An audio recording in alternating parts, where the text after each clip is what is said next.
What's up, Wizards? It's Dev. SVMTG, we'd like it a magic. Got some Throne of Eldraine previews for you today. I know you got a hankering for them. I skipped yesterday, but that's because Wizards kind of did too. You know what I mean? There were some cards yesterday, but most of them weren't really bringing the sauce. But this morning, Wizards came with the ham and the bacon. A lot of protein in today's previews, so I got a lot to talk about. Let's go ahead and get in there. We'll just clean it up from yesterday. We'll start with Knight of the Keep, just a 3-mana 3/2, most boring card in the entire set so far. So let's look at Raging Redcap, a 3-mana 1/2 double strike that's a goblin and a knight, so decent creature types, and it does trigger Cavalcade of Calamity, but I'm not really seeing too much action here. Let's look at Ogre Errant. This is a 4-mana 3/4 Ogre Knight. Good creature types there too, and I think that's probably Shrek under there, but basically whenever it attacks, another target attacking knight gains a menace until end of turn, which is at least decent. The stats are there in limited, so I expect to see it there, but not too many other places. Aside from that, we also saw Fell the Pheasant, and this is a decent little limited, kill that flying guy trick, but you also get a food token out of it, which is pretty good, and it might also be standard playable in some sideboards, but I'm not really seeing it in anything outside of the food deck. We also saw Wolf's Quarry and Fierce Witch Stalker, nice little flavor here, the 3 little pigs, and the Big Bad Wolf, another Big Bad Wolf. We keep seeing takes on it in this set. It's like the second or third one, but still, Wolf's Quarry, the 3 little pigs apparently they cost an awful lot. An awful lot to cast 3 small pigs, but it is kind of neat. You get 3 bodies on the battlefield. When they die, you get food tokens. It's cute flavor, but it's really all it's meant to be. You can get this effect in a lot of different ways in Standard right now, and they all cost less than 6 freaking mana. But anyway, Fierce Witch Stalker is a 4-mana 4/4 trample. It's a wolf too, and these are decent stats, especially in the limited environment at the common level. Note that. And when it ETBs, you get a food token. You just get a food token. So not only are the stats decent, but you get a keyword ability and a food token randomly. Again, for a common, this is pretty stacked for limited. In the 3-mana slot, we also saw Lost Legion, Wandermare, and Ardenvale Tactician. Now, Lost Legion, a 3-mana 2/3, when it enters the battlefield, you scry 2, and it's a Spirit Knight. So again, cool and somewhat useful creature types in some situations, but I'm not really seeing it. I do like the sort of take on Omen Speaker with slightly better stats, but it's relatively tough to cast, and I don't know how impressed I am by this, but it's probably limited playable, especially if you're heavy black, so keep that in mind.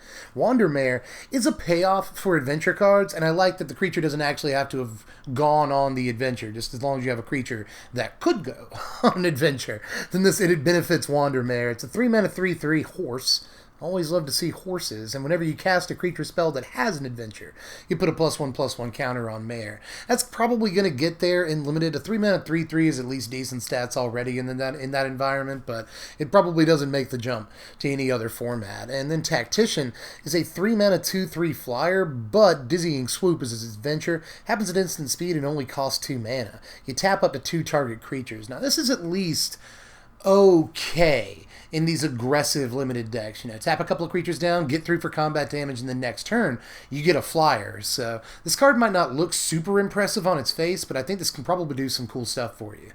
We also, over the last couple of days, have gotten to see more of these 4-mana hybrid costed creatures. There's Elite Headhunter, as well as the turtle, Thunderous Snapper, and Lock Dragon, which is, incidentally, the newest, freshest card, at time of recording at least. They might drop 1 or 2 while I'm recording. We'll see here, but still, these cards are mostly understated.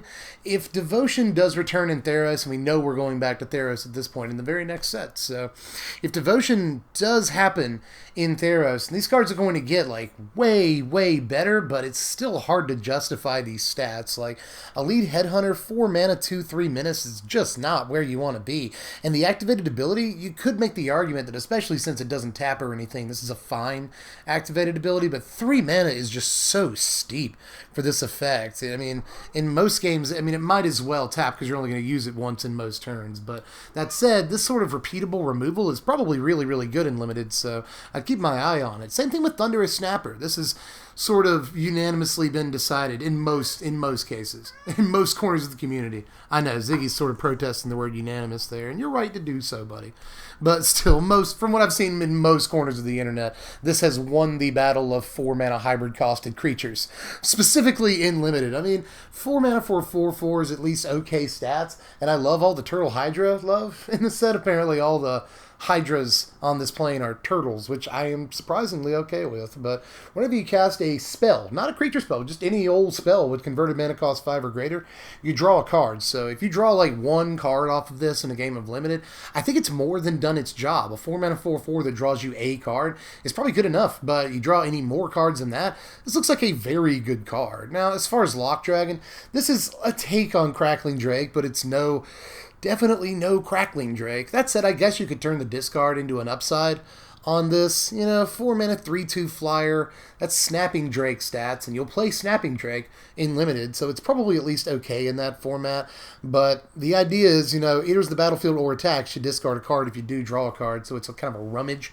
And I love that it happens when it ETBs, and you don't necessarily have to if you don't want to, if you don't have any cards in your hand or anything like that.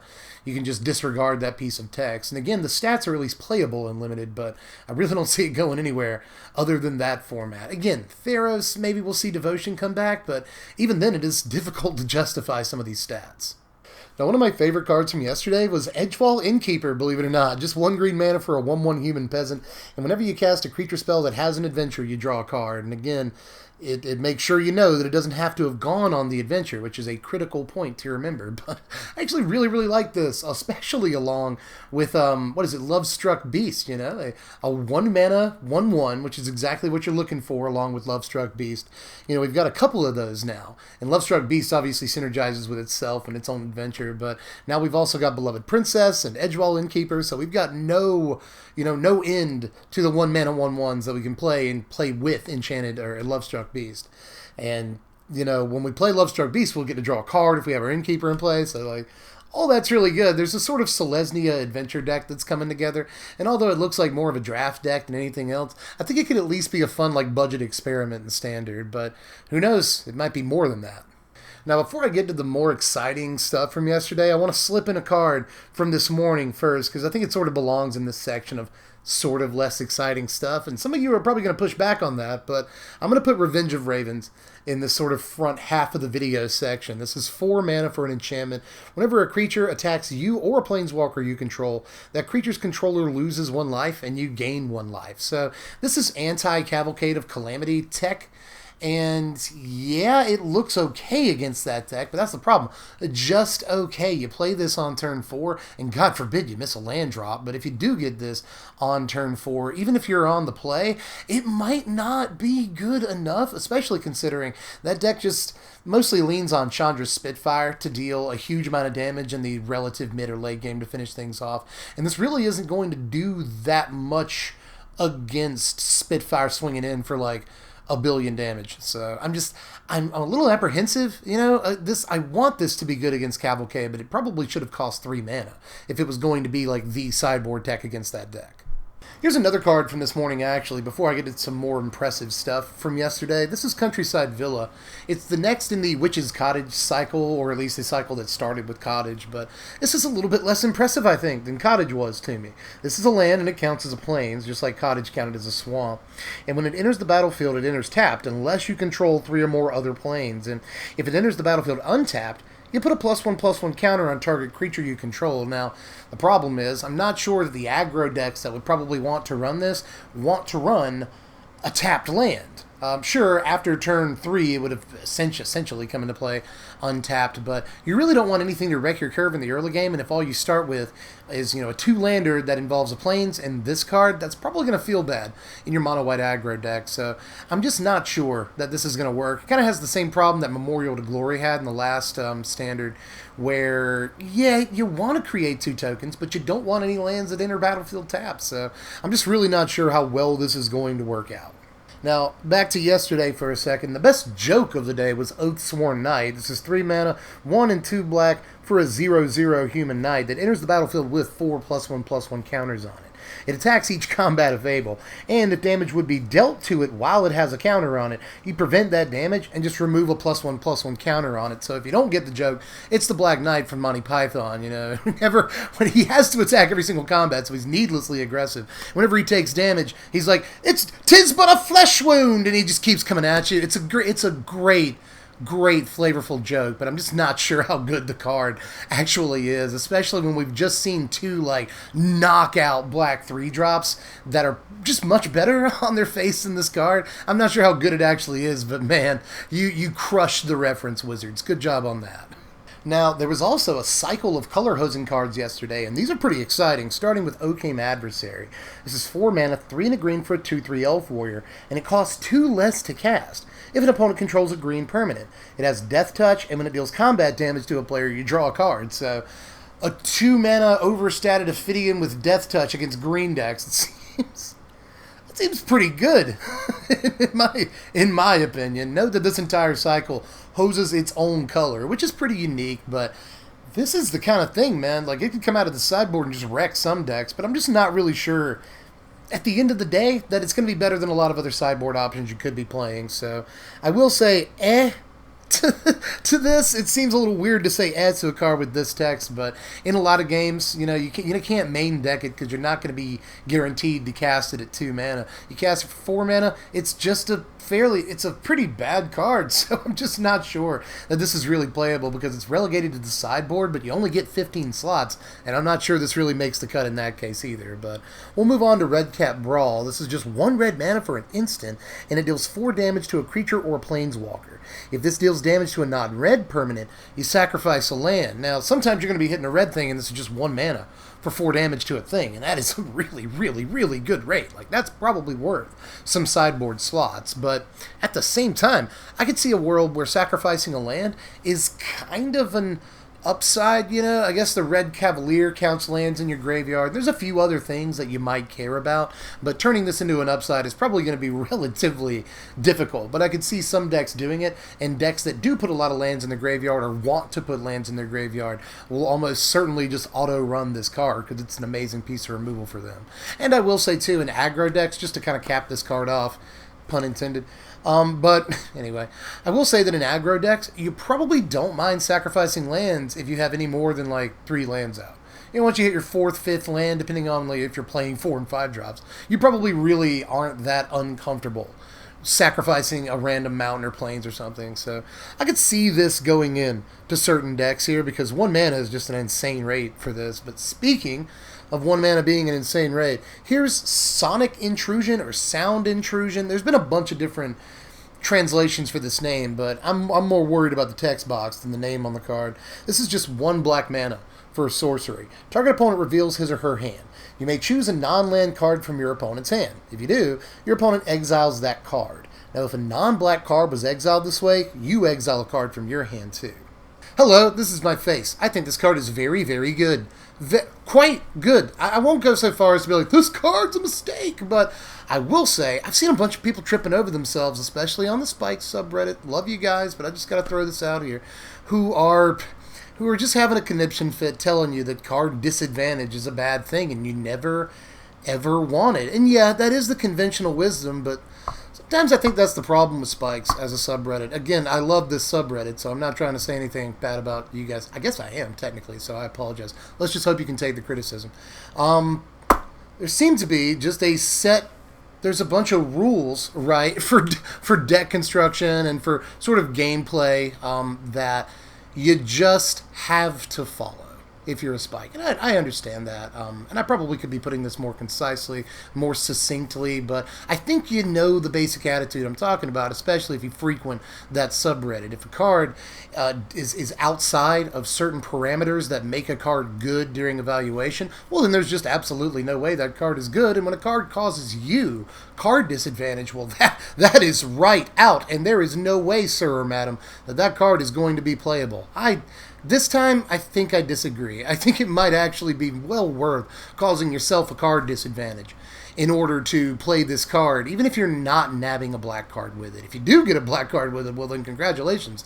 You have played a Thoughtseize. That didn't lose you any life, so that's pretty good. But even if you don't get a black card, I kind of want to compare this to Force of Will in some ways. And in some ways, I want to not say it's better than Force of Will, but it's not like you have to specifically exile a black card from your hand. With Force of Will, you have to get rid of a specific kind of card. That's a little bit different, I would say. So again, it's not better than force, but it's like a proactive force of will, and I can see a ton of situations where it would be worth 1 black mana to get the best card out of their hand on turn 1 and exile it, which is a huge deal. Exiling it instead of discard, that is a huge deal. Just get the best thing out of their hand and never have to deal with it, and trade that for the worst card in my hand. And also this card. That's why it's card disadvantages. You're losing 2 cards, they're losing 1. But, like, again, like, okay, mid-range usually hates card disadvantage, control hates card disadvantage, and those are the decks that would want to play a card like this. The thing is, though, mid-range and control decks are both decks that have a lot of cards that tend to be relatively dead in game 1, right? Like, mid-range especially plays, like, sort of matchup-specific silver bullets and 2-ofs and stuff like that are good in this matchup, bad in that matchup, and it could easily pitch any of those cards in a matchup that they're bad in and not really worry about it so much if they're able to get rid of a card forever that they hate in a given matchup. So keep that in mind. Same thing with control. You know, when you're playing a control deck against a control deck, you got a bunch of random, like, Tyrant Scorns that are never going to mean anything. Just pitch those away. You don't care if you lose those, again, so long as you get rid of the best card in your opponent's opening hand. This just looks like it's probably worth pitching a card to a lot of the time. And yes, I know card disadvantage is usually bad, but in this case, I could see it definitely being worth it. Again, it's not force of will or anything, but proactive force of will is the closest thing I could compare it to. Yes, I know it's not free, commenters. Force of will is free. This is the next best thing. But I gotta move on. I can't talk about that card all day, even though I really, really want to. I'm gonna do a whole video on that card. But anyway, here's another 1-mana piece from yesterday that's really exciting. It's Deafening Silence. Just 1 white for an enchantment. Each player can't cast more than 1 non-creature spell each turn. So, Storm, if you ever wanted to try and be a deck in Modern, you can't anymore, you know, and the same thing might be true of certain Standard decks, but I highly doubt this, like, nails anything in Standard to the wall. And I guess if you wanted, like, 8 copies of Rule of Law, you kind of got it now. So if, you know, if there ever needs to be a prowess type deck in Standard, or a deck that plays 1,000,000 spells a turn, we've got a ton of sideboard options against those now. So I guess we'll have to wait and see, but 1 mana for this effect is just insane, and this will see Modern sideboard play. Oh, and by the way, yesterday we got a reprint of Sorcerous Spyglass. It's actually really impactful. You know, we're going into a format where War of the Spark is one of the only, like, 4 or 5 sets that's even going to be available to play, and that set is mostly hot Planeswalkers, plus all of the nice Planeswalkers in all the other sets. So we could be going into a Planeswalker-heavy Standard, if I do say so myself, and Sorcerous Spyglass is going to be nice to have continued access to. So bravo for you, reprinting that card, Wizards. I think you made the right decision. But the last card from yesterday, and one that I'm impressed by, one that I'm actually pretty excited for, is Glass Casket, which is ominous name for a card, but this is a 2-mana artifact. It's 1 and a white, and when it ETBs, exile target creature an opponent controls with converted mana cost 3 or less until Casket leaves the battlefield. So you kind of get a Silk Wrap effect on an artifact instead of an enchantment, which might actually be kind of important if you're playing an artifact deck. So, you know, keep that in mind. This is an artifact. It's not, I like that a lot about it, but we need these effects in Standard, and we're losing a couple of them. I know we're losing Baffling End, so that's kind of important. So it's going to be nice. Oh, and yeah, we're losing the other one, Sealed Away, as well. So this is just a replacement for those, and it's going to be a welcome thing to have one of these. I mean, I like that this kind of effect seems to be somewhat evergreen in Standard, and having this kind of card back is going to be important, especially for, you know, 1 or 2 decks here and there that specifically want to play artifacts. So I was a little bit more excited than this one than I probably should be, to be honest. I love the flavor on it too, and aside from that, I love the flavor text as well. So just about everything about this card I'm sort of hype about. But speaking of hype, let's get to today's stuff with a few things they literally just spoiled. I just reloaded Mythic Spoiler, and there's some stuff here, so let's go through it together for the first time. Here's Redcap Raiders. 3 mana, 2 and a red for a 3/2 Goblin Warrior, and whenever it attacks, you may tap an untapped non-human creature you control. If you do, Redcap Raiders gets +1/+1, gains trample until end of turn. I can't say I'm, like, super excited about this or anything, but it might be a nice limited curve filler in aggressive decks, or decks that can go wide again. Now here's Barge In, though. This is just 1 red mana for an instant. Okay, what do you do? Target attacking creature gets +2/+2 until end of turn. Each attacking non-human creature gains trample until end of turn. I love the non-human theme in this set. I think that's super cute. But just 1 red mana for this is at least okay. +2/+2, and the creature has to be attacking. Aren't necessarily great things. I mean, Giant Growth is a better rate than this in Standard. Red's never going to get the same rate as Giant Growth, though. And each attacking non-human gaining trample is actually not a bad effect either, so I guess I don't mind this card, but I do kind of hate the restrictions on when you have to cast it. As far as that, we also got Mistford River Turtle, old Mr. T, MRT here. 4 mana, 3 and a blue for a 1/4 turtle. And whenever it attacks, another target attacking non-human creature can't be blocked this turn, because it rides the turtle. That's great, that's good art. Okay, cute. But actually, this isn't too bad. This is a take on those creatures in Limited that swing in and give something flying, but this is like a little bit better in a lot of ways. Instead of flying, just you can't block this guy. And I love the idea of like a huge thing riding this turtle in and just slapping in for 7 or something. Very cute card, and might actually be like very limited playable with the 5 toughness and everything, so kind of a fan. But here's Ferocity of the Wilds here. 3 mana, 2 and a red for an enchantment. Attacking non-human creatures you control. Get +1/+0 and have trample, so it's kind of an orcish Oriflamme that costs 1 less or 1 more, depending on what version of Oriflamme you're playing. And it gives the creatures trample, which is probably, again, this is fine in like limited aggressive decks, but I don't really see it going any farther than that. But I really want to get to this Gruul Legend here. That's an uncommon. I have no idea what this does yet, but I've been eyeing the art for a second here while I read the other cards. This is Grungully the Generous. That's a hell of a name. 3 mana, 1 a red and a green for a 3/3 legendary goblin shaman, and each other non-human creature you control ETBs with an additional +1/+1 counter on it. Well, that's cute. Isn't that cute? You just play this and then like Incubation Druid or something, or really any other adapt creature that gets a bonus when you adapt it. I don't know, maybe. Maybe that's kind of cool. If you got all the mana in the world, just go get all your like Growth Chamber Guardians or something. I don't know. It's sort of adorable, but at the same time, I'm not sure how great it is. 3 mana, 3/3. Those are at least decent stats, and it's kind of like a Rhythm of the Wild in a way. You know, it's not giving the creatures riot, but it's still giving them the +1/+1 counter. And again, with very specific creatures, this could be cute. So maybe as a Brawl commander or something, but I'm really not seeing much playability outside of that. And we also saw Mirror Maid today. This is 3 mana, 1 and 2 blue for an enchantment that you may have enter the battlefield as a copy of any artifact or enchantment on the battlefield. And that's kind of hard to evaluate. You know, you mostly want to be able to control your fate with this card, so you want to be playing other really good artifacts and enchantments, of which there are some in Standard, but not a whole heck of a lot that jump out at me at the moment. I mean, there are definitely some enchantments that you probably want to copy, but I just don't, again, I'm not sure that I see too much just like broken-ish with this card, and I had about half an hour to look at it before I came on camera. I went on Scryfall and everything, and I'm just not really sure that I see too much broken garbage with this, but that's probably the way you want it. What are you thinking, Ziggy? You thinking there's something out there that breaks this? Yeah? Well, Ziggy's got an idea, but he ain't telling. He wants to keep it as a surprise. But anyway, here's Folio of Fancies. That is actually what the name of the card is. It's Folio of Fancies. Just 2 mana, 1 and a blue for an artifact. Players have no maximum hand size. Oh, that's neat. And you can pay X and tap it, and each player draws X cards. Or you can pay 2 and a blue and tap it, and have each opponent put a number of cards equal to the number of cards in their hand from the top of their library into their graveyard. Now this is just cute. A cute little Brawl or Commander artifacts, probably goes pretty well with Lady of the Lake. We've seen a few artifacts like that in the last couple of days, you know, when what's her name? Irwin? That's probably not right. Elwyn? Something like that. When Lady of the Lake was previewed, we were all like, oh, we got to get some good artifacts. And they have been previewing some pretty freaking good artifacts over the last couple of days. We're about to show you another one in just a moment. But I'm not too sure this is it, Chief, but if you're looking to fill out your Brawl deck, this is probably a really good inclusion, and you can do some cool tricks with it. You know, you have a Narset in play. That's probably the number one thing people are saying about this today.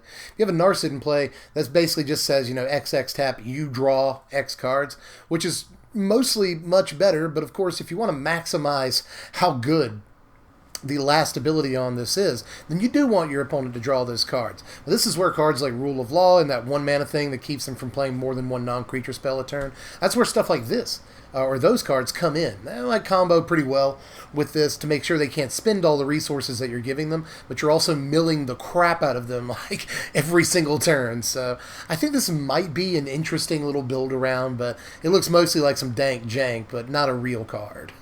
But pretty much everything else we got to talk about today, I do consider a real card. Like Dance of the Manse. Again, that's actually the name of the card. Danse of the Manse with aunts in your pawns. But this is a white and a blue and X for a sorcery. Return up to X target artifact and or non-aura enchantment cards, each with converted mana cost X or less from your graveyard to the battlefield. If X is 6 or more, those permanents are 4/4 creatures in addition to their other types. Now, as many others have already pointed out, this is basically Be Our Guest on a card. It's very cute, but I actually really, really like the function of this card. And the text box is just ridiculous. This is probably the card that I've haunted Scryfall the most about this morning, just looking for interactions. There are a couple of decent things you can be doing with this. Now, first of all, there are a bunch of different artifacts and enchantments that aren't auras, but nonetheless basically are removal. You know, Conclave Tribunal, Prison Realm, Glass Casket, the artifact we just looked at. These are all artifacts and enchantments that are not auras, but can still just make for this huge swing all at one time. So, you know, remove 3 of your guys, bring 3 of these enchantments back, and you can swing with them on the next turn. That seems pretty good, but Rhythm of the Wild seems particularly fun with this card because you can reanimate a bunch of artifacts and enchantments along with Rhythm of the Wild, and Rhythm of the Wild will still enter the battlefield at the same time as all of those other artifacts and enchantments and give all of them riot. It does work. I checked on Twitter.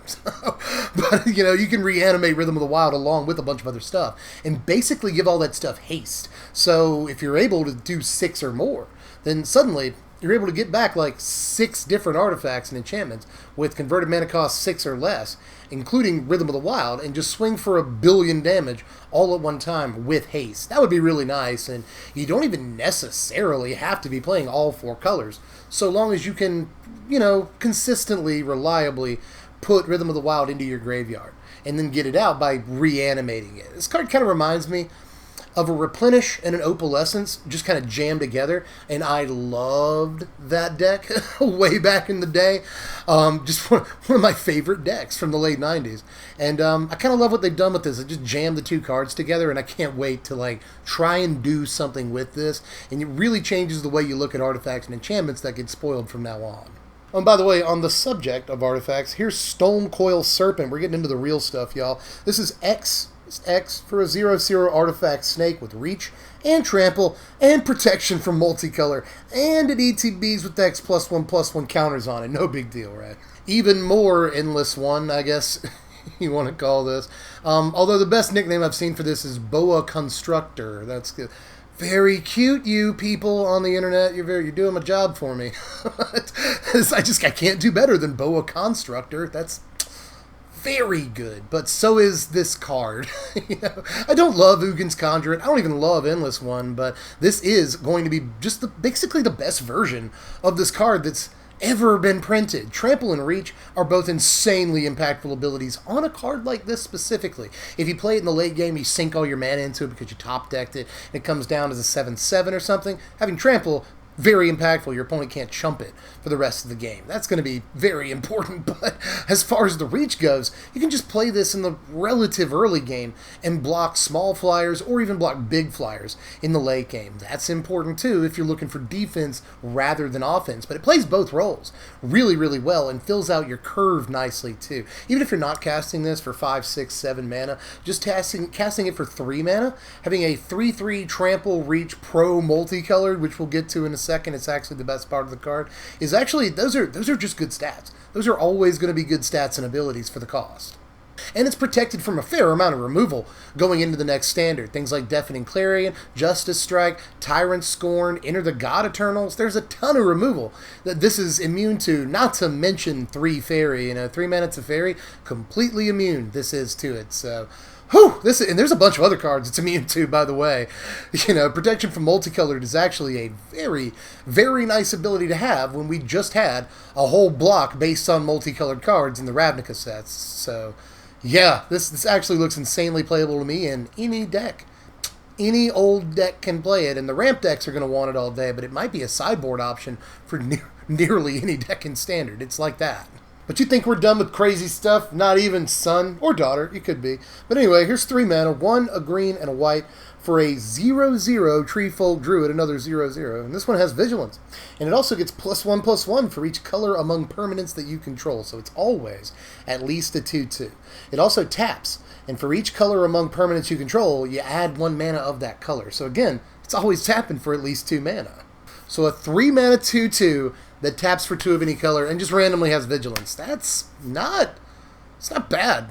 Just on its face, it's way better than like Gyre Engineer, which we already had, and it's probably the closest comparable thing to this card. But the moment that you get a 3rd color, suddenly it's insane. 3 mana, 3/3, Vigilance, those are okay stats, but tapping for 3 mana, you basically have an incubation druid that fixes mana like way better in some cases. If you don't have to cast specifically like, 3 blue or 3 green or something like that. This is just way better mana fixing. And God forbid, let's say in a weird world that you you have a Footlight Fiend in play or something that you're able to get on turn 1 or 2.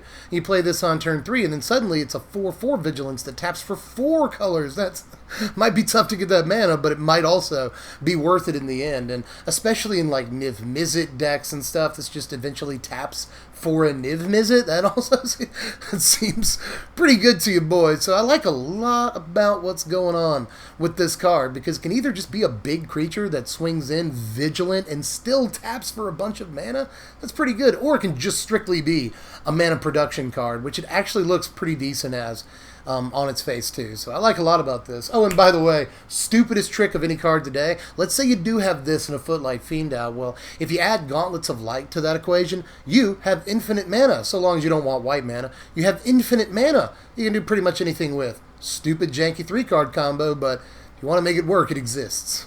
But let's move on to Vantress Gargoyle here. This is 2 mana, 1 and a blue for a 5/4 Gargoyle with flying, and it can't attack unless defending player has 7 or more cards in their graveyard. It also can't block unless you have 4 or more cards in your hand, but you can tap it to have each player put the top card of their library into their graveyard. This is a very good card. It's a good card. 2 mana, 4/5 flying that's pretty much always going to block in the decks that want to play it. I mean, if you play it on turn 2, it can block. It can block that turn. So aggro is going to have that's going to be tough. Even flying, decks that are heavy flying creatures are going to have a tough time swinging into this thing and depriving you of cards. Plays poorly against discard decks, but who cares? I mean, it's not really that big of a downside. And eventually, your opponent's going to have 7 cards in their graveyard. For the most part, I mean, you can't guarantee that in every game, but in most games, at some point, your opponent's going to have a fresh enough graveyard that this can actually swing in. So, yeah, it's a great investment, man. 2 mana, 4/5 is so good. It's Standard, at least, Although, I guess if I had one gripe about this, the control decks that probably would want this card more than like any other deck, yeah, they can block with it early, and yeah, they can attack with it late, but at the same time, it's a 2 mana sorcery speed play that commits them to spend 2 early mana, which they probably don't want to do unless they're thought erasuring you. And it dies to your own board wipes, like your own Kaya's Wraths and stuff, so it's a little unnatural in that role too. So I'm not really sure that the Esper decks or the blue-black control decks really want this that much, but those are the decks that look like they would. But that said, I think there are some sort of natural, things keeping it from seeing play in those decks. That said, it's also got some playability in like blue-black Reanimator type builds. If you get this on turn 2, block with it a couple of turns, get yourself later into the game, and then just Blood for Bones and get something huge out of your graveyard, and this helps you put more stuff into your graveyard too. I think it does fit into a bunch of different niches, and it makes aggro like really a tough call. This is going to always block like even Chandra's Spitfire and end up killing it too, so that might make a big difference. Blocks everything in blue-white flyers except for Saphara and kills it. Even, if there's an Empyrean Eagle or 2 out, this is usually going to kill something and survive on blocks. So just looks like a really juiced card in terms of like what you're getting for the cost, and it really doesn't seem like it's going to be too hard to attack or block with it. But up next, let's look at Irencrag Feat here. This is a crazy card. 4 mana, 1 and 3 red for a sorcery. Add 7 red. You can cast only 1 more spell this turn. So mostly, the conversation around this card today has been whether or not it should say 7 and then a red mana symbol, or just have 7 red mana symbols. That is a boring conversation, man. I just don't know why I'm seeing nothing but that. You know, as opposed to, oh, now we can play this in Modern and play, like, Karn on turn 3 in some cases, you know. Just like Spirit Guide this on turn 3, but you could just have a Mana Dork 2 on turn 1 or 2. Get this on turn 3, and then suddenly, Karn, you know, it's so good. This is an awful lot of mana. And even though this isn't like Seething Song or anything, it's the next best thing we're going to get, considering Song is banned, you know. And this might be just as much of a mistake, but costing 4 mana and having a heavier commitment to red is probably exactly what we needed to balance this card. That said, probably still not that balanced, you know. You get like a turn 4 Drakaseth, or even a turn 3 Drakaseth. I really don't think it's going to be too hard to do green-red and get like Paradise Druid on turn 2, get this on turn 3, even though, yeah, it costs 3 red. I think it's still doable, you know. Get this on turn 3 and then Drakaseth on turn 3, or just like a huge artifact or something. I mean, there's just so much that can be done with this. And this kind of insane mana acceleration, you know, a lot of ramp decks, like the whole point of the ramp deck over the last few years in Magic, at least, in Standard Magic, has been we're going to get to 7 mana on turn 4. That's kind of like the basic idea here. So getting to 7 mana on turn 4 just naturally without really having to do any work is where you want to be, you know, and especially if you can get there on turn 3, the card is just, it's bananas. So I can't wait to try and do something with this. But let's check out the Magic Mirror here. That's right, y'all. The Magic Mirror actually made it in. This is 6 and 3 blue, 9 mana for a legendary artifact. However, it costs 1 less to cast for each instant and sorcery card in your graveyard.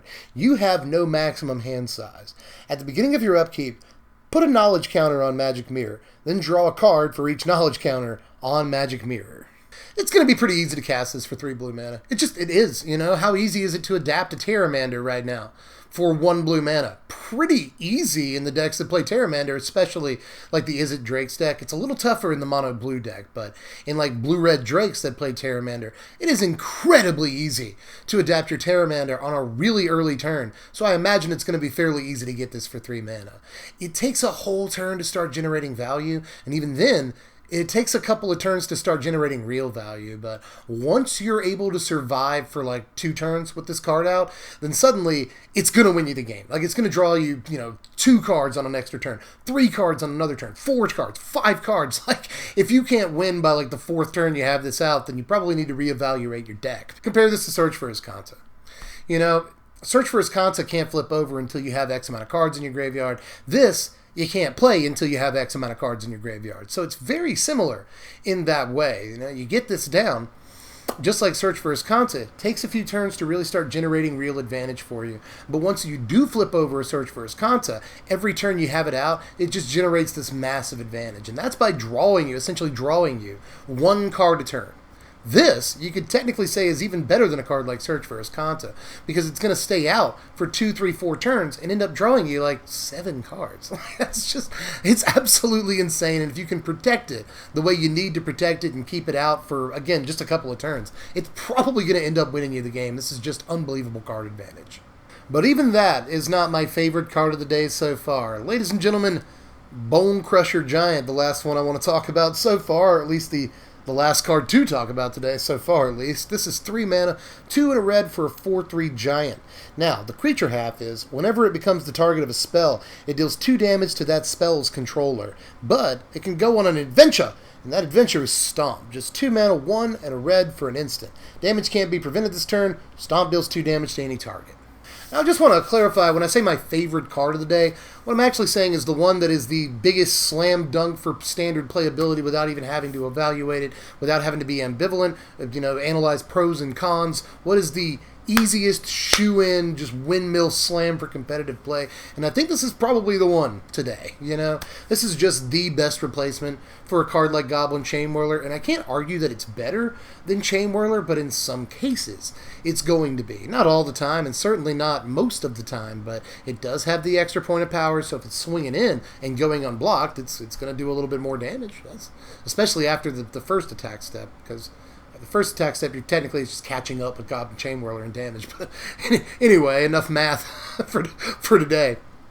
The cool thing about this is that, first of all, the damage can't be prevented this turn. Might actually matter if there's like more fog effects that are going to be printed, or if Wizards assumes that a fog deck is going to be a decent deck.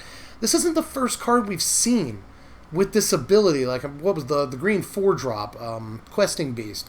I believe it also has a similar ability to this, so it's nice that we have a couple of sort of built-in effects like this, just in case a Turbo Fog deck decides to start taking off. It's good to have these effects, so I like that. But also, just the fact that you get a shock, you know, 2-mana shock, it's not too bad. You know, take down a Planeswalker or something, and as a matter of fact, this is really good protection against Teferi, because if you play this on turn 3, they respond with Teferi, or the next turn they play a Teferi, zap this back to your hand. Well, you just play the adventure half, kill their Teferi, and then on the next turn, play the creature again. So it's got built-in Teferi protection, and I like any creature with built-in Teferi protection, specifically aggro creatures. So I love that about it. It sort of mitigates any tempo advantage they might gain off of Teferi. Love that. Plus, you can just take down, you know, random small creatures in aggro mirrors, so it's good in those matchups too. There's just so much about this card that's really, really flexible. And if you draw it in the late game, you can just, you know, hit your opponent for 2, does a little bit of reach damage on turn, you know, 6, 7 in your aggro deck, which might be enough to kill them in some cases. But even if it's not, you still get the creature, you know. If you pay a total of 5 mana, you get kill that guy and a creature off of it. Like, in a way, that's kind of Shriekmaw, you know? Shriekmaw basically 5 mana if you want to get the creature and the effect. That's kind of what this feels like, you know? Only you can split that payment up over multiple turns, which I actually really like. And Shriekmaw is a very powerful card, so I expect this to be too. It's just, this really fills a hole that there was going to be in the mono-red aggro deck. Extremely aggressive card, good in the aggro mirror, good against control. It's just it's a great card. This is just a straight-up great Magic card that will absolutely see standard play, and there's just no denying it. But that is it for now. Just reloaded Mythic Spoiler to make absolutely sure, and there's nothing else for Friday afternoon at present, so I think that pretty much sews it up for this one. Make sure you like it if you enjoyed it. Let me know how you felt about it down there in the comments. Any takes that I missed or especially got wrong, let me know down there. Correct me. And I guess in a matter of opinion, correct me as well if I got anything just completely wrong to your mind. I'm all ears. I read your comments. Let me know down there. And then subscribe to the channel if you haven't done that yet. That actually helps me the most. Subscribe, hit the bell, going into Throne of Eldraine Standard soon. We got a lot of decks to do. You probably want to see that. And on that note, check out the Patreon too. Link in the description for that. I only ask really $1 a month from you. And if you give me that $1 a month, I'll let you pick what decks we do first in Throne of Eldraine Standard. So I think it's worth it. I'm worth it. Damn it, my therapist told me to say that. I don't really have a therapist. Although there wouldn't be anything wrong with that if I did. Let me just put that out there. I probably need one, to be honest. But in any case, I think that is it on the day. Do I have any more pithy rejoinders or quippy remarks? I'm pretty sure I'm done. So I guess I'll catch y'all later. I'm Dev from the Place. Thanks for watching, my wizards. Spread love and be kind.